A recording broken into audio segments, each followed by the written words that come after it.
السلام علیکم ګرانو کتونکو، زه دلته کې په پیرپای سټاپ باندې موجود یم. دغه مخامخ پیرپای سټاپ دی، ورته جی ټي روډ دی. د جی ټي روډ په غاړه باندې دلته کې پوره حکومت نه تماشه جوړه شوې ده.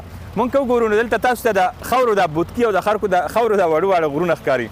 نو دې هر یو ډیري لاندې د بوټي یو مونډ دی، او هغه بوټی چې کلونه پرې لګېدلي دي هغې نه غټه ونه جوړېدو کې هغه طرف ته څه بوټي پاتې، خو دې طرف ته چې څومره میدان دی هغه خالي شوی دی. او د شپې دلته نه ګاډي هم ډک شول، پولیس هم راغو، موټروی هم راغه، ټولې ادارې هم راغې دلته کې ورته ولاړې وو، ټول بوټي یوړل، هغه یې خرڅ کړي دي.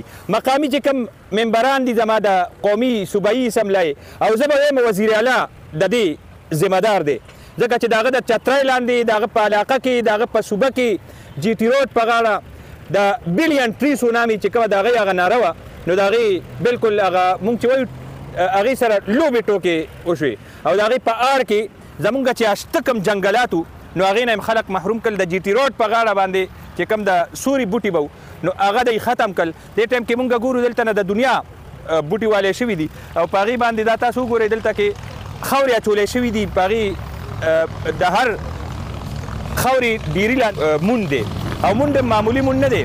مونږ به تاسو ته دلته وښیو دلته کې د لسو پنځلسو کلونو هغه بوټو مونډان دي.